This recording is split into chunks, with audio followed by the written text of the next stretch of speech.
Learners দেখো, আজকে আমি তোমাদের ক্লাস 7-এর জন্য কিছু চেঞ্জিং সেন্টেন্সের অ্যাফার্মেটিভ থেকে নেগেটিভ, আবার নেগেটিভ থেকে অ্যাফার্মেটিভ ভাইস ভার্সা, যেটি পরীক্ষা দুইটাই আসতে পারে, সেটা আমি তোমাদের কিছু প্র্যাকটিস করাবো।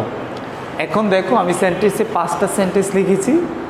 এই 5টা সেন্টেন্স আমি রুলস অনুসারে, যে কীভাবে আগে তো রুলসগুলো আমি তোমাদেরকে ক্লাস নিয়েছিলাম, এখন প্র্যাকটিসটা করবা যে পরীক্ষায় যেভাবে আসে।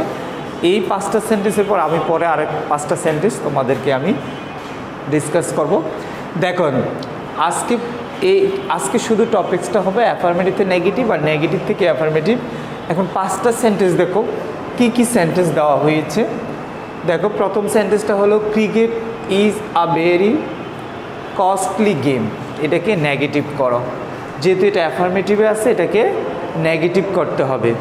তাহলে দেখো, এটার অর্থ কি? ক্রিকেট হলো খুবই একটা দামি খেলা। তাহলে এইখানে আমরা জানি রুলসটা কি, যদি সেন্টেন্সে ভি ভার্ব থাকে তাহলে ভি ভার্বের পরে নট বসবে, আর এইখানে যদি কোনো অ্যাডজেক্টিভ ওয়ার্ডটা থাকে তার অপোজিট ওয়ার্ড বসাতে হবে। এবং যেখানে দেখো অ্যাডজেক্টিভ বা অ্যাডভার্ব যেই ওয়ার্ডটার অপোজিট, আর বেরি থাকলে বেরির পরিবর্তে কি বসবে? অ্যাট অল বসবে। তাহলে বেরির পরিবর্তে কি লিখবা? At all. আর বেরি মানে খুবই, আর অ্যাট অল মানে মোটেই না। মোটেই না এরকম হয় আর কি, যেহেতু এটা নেগেটিভ নট থাকবে এই জন্য মোটেই না হবে। তাহলে দেখো আমার রুলসটা কি, যে বি ভার্বের পরে নেগেটিভ করতে নট বসবে। তাহলে ক্রিকেট ইজ নট আর বেরির পরিবর্তে যেহেতু অ্যাট অল, এটা আমি সেন্টেন্সের শেষেই বসাবো, এটা অর্থ যেখানে ম্যাচ হয়। আর কস্টলি অর্থ দামি। কস্টলি অর্থ কি? দামি। কস্টলি বা এক্সপেন্সিভ এগুলোর অর্থ কি? দামি। তাহলে সস্তা হবে কি? চিপ। চিপ অর্থ কি? সস্তা। আর কস্টলি অর্থ কি? দামি। তাহলে এই কস্টলির অপোজিট ওয়ার্ডটা কি হবে? চিপ। গেম অ্যাট অল, যেহেতু ভেরিয়াটা অ্যাট অলটা লাস্টে আসে, তাহলে কি হলো? Cricket is a costly game. আর যদি তুমি এটাকে নেগেটিভ করো, cricket is not a cheap game, মানে অর্থের কোনো চেঞ্জ হয় না, উইদাউট চেঞ্জিং মিনিং। এখানে অর্থের কোনো পরিবর্তন হয় না। এটার অর্থ হলো ক্রিকেট একটা দামি খেলা, আর ক্রিকেট কোনো সস্তা খেলা নয়। তাহলে এটা খুব এক্সপেন্সিভ খেলা। তাহলে অর্থের কোনো চেঞ্জ হয় নাই, সেটাই দেখো। তারপরে পরের সেন্টেন্সটা দেখো, নাম্বার 2 দেখো, by reading books we can enrich our mind. বই পড়ার মাধ্যমে আমরা আমাদের মনকে সমৃদ্ধ করতে পারি। তাইলে বই পড়ার মধ্যে এই রুলসটা হবে কি, যে বই পড়া ছাড়া আমাদের মনকে আমরা সমৃদ্ধ করতে পারি না। এখন দেখো, যদি এটাকে নেগেটিভ করো, এটা রুলসটা হলো কি, বাইয়ের পরিবর্তে বসবে উইদাউট। আর এখানে যেহেতু একটা ক্যান ভার্ব আছে, মডাল ভার্ব, ক্যান নট বসাবা। তাহলে বাইয়ের অপোজিটটা কি? বাই অর্থ দ্বারা, আর উইদাউট অর্থ ছাড়া। আমরা জানি বাইয়ের পরে ভার্বের সাথে আইএনজি যুক্ত হয়, উইদাউট পরে আইএনজি যুক্ত হয়, এটা প্রিপোজিশনের পর। তাহলে বাইয়ের স্থানে কি বসবে? Without reading books. এখন দেখো, উই ক্যান নট, আমরা পারি না, এনরিচ সমৃদ্ধ করতে, আওয়ার মাইন্ডস। এখন দেখো, তাহলে এরকম সেন্টেন্স যদি আসে নেগেটিভ করতে, বাইয়ের পরিবর্তে উইদাউট, আর ক্যান বা কুড থাকতে পারে, পর নট দিবা। তাহলে without reading books we can not enrich our mind. তাহলে এইভাবে তোমাকে মনে রাখতে হবে। এখন দেখো number 3, he was born into a poor family. সে একটা গরিব পরিবারে জন্মগ্রহণ করেছিলেন।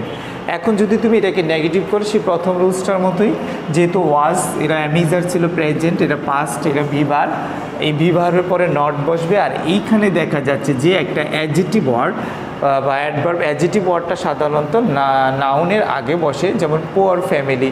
তাহলে পোয়ার অর্থ গরিব, এখানে রিচ ফ্যামিলি দিতে পারো, বা ওয়েলদি ফ্যামিলি দিতে পারো। তাহলে এই অপোজিট ওয়ার্ডটা দেখো, পোয়ারের অপোজিট ওয়ার্ডটা হলো কি? রিচ বা ওয়েলদি। সম্পদশালী বা ধনী, যেটাই দাও গরিবের পরিবর্তে এই দুইটা ওয়ার্ড তুমি যে কোনো একটা ইউজ করতে পারো।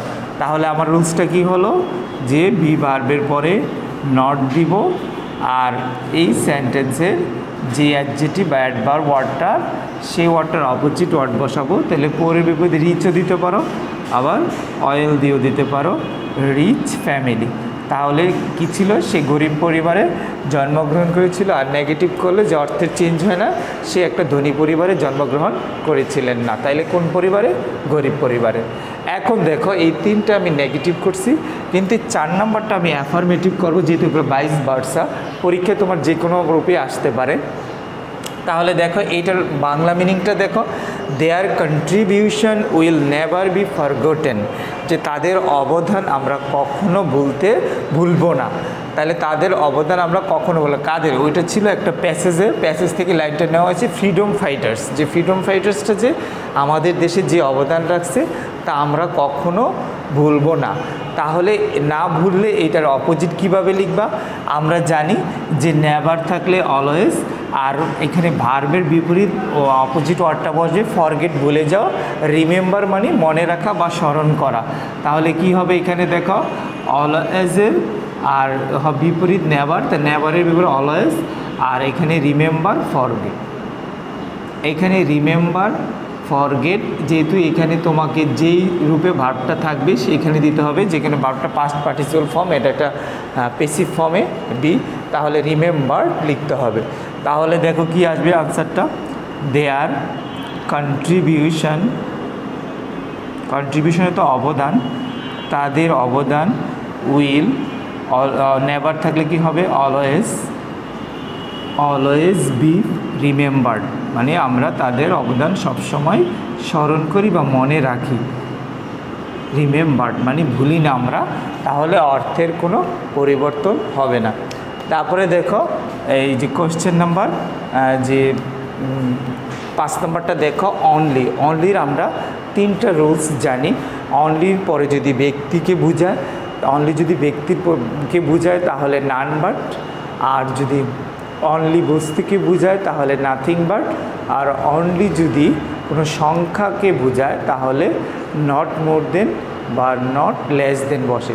তাহলে এখানে কি লেখা আছে, only a wicked person, wicked মানে হলো খারাপ ব্যক্তি, ইউজেস মোবাইল ফোন ব্যবহার করে ফর ইভিল পারপাস, মানে খারাপ উদ্দেশ্যে। ইভিল পারপাস মানে খারাপ উদ্দেশ্যের জন্য মানে খারাপ লোক মোবাইল ফোন ব্যবহার করে।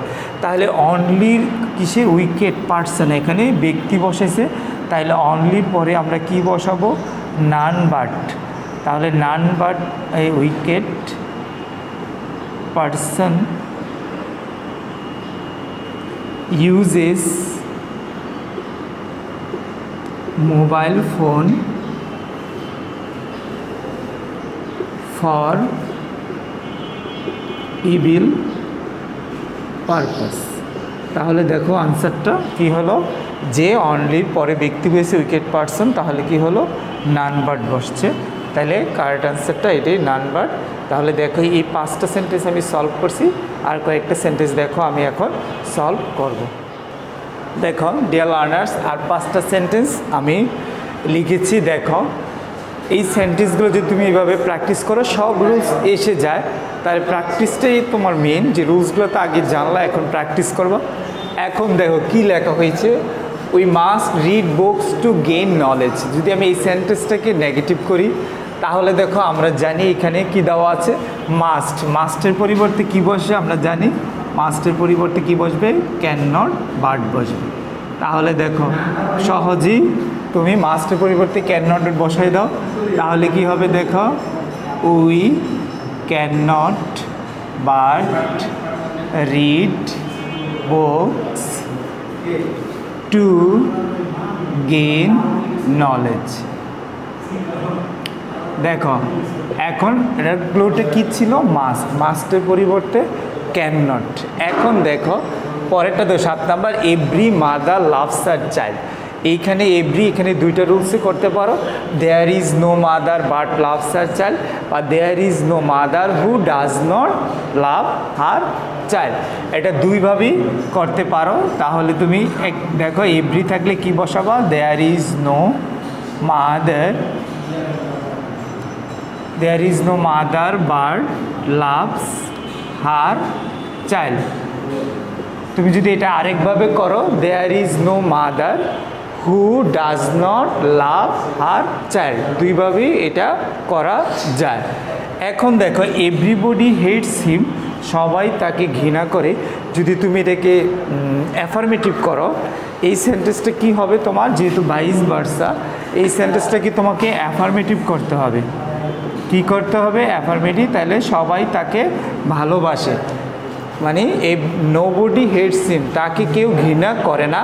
যদি তুমি এটা অ্যাফার্মেটিভ করে এভরিবডি লাভস হিম, তাহলে সবাই তাকে কি করে, ভালোবাসে, মানে কেউ তাকে ঘৃণা করে না। তাহলে এর বিপরীত কি, তাকে সবাই ভালোবাসে। তাহলে এভরিবডি নোবডি পরিবর্তে এভরিবডি দাম, হেটসের অপোজিট কি লাভস হলো। তাহলে এটা তোমার অ্যাফার্মেটিভ হয়ে গেল। এখন দেখো এই নেগেটিভ ফর্মটা আমার দেখতে হবে, trees are our best friend. এখানে বেস্টটা কোথায় থেকে আসছে দেখো, তুমি যদি ডিগ্রি করো, degree changing, good, better, best, তুমি এইখান থেকে নিয়েও করতে পারো, যেমন ব্যাড, ওর্স, ওস্ট। তাহলে বেস্টের অপোজিট ওয়ার্ডটা কোথায় থেকে আসছে, ওস্ট। তাহলে কি, মানে ভি ভার্ব থাকলে তুমি এইখানে কি দিবা, ভি ভার্বের পরে কি আসবে, not, trees are not our worst friend, worst দিতে পারো, ইনিমিজ দিতে পারো, ফোর্স দিতে পারো, অনেকগুলোই দেওয়া যায়।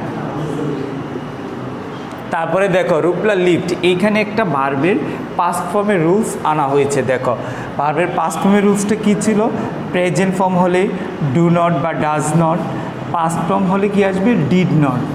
ডিড নটের পরে ভার্বটা কি হবে, মানে প্রেজেন্ট ফর্ম হয়ে যাবে। এখানে কি ছিল, Rupla lived in a small village, সে একটা ছোট্ট গ্রামে বাস করতো। তাহলে Rupla did not live in a big village, large village, in a big large, বা ওয়াইডে নদীও যেতে পারে। বিগ দাও, স্মলের বিপরীত কী দিবা, বিগ লার্জ, দুইটাই দেওয়া যায়।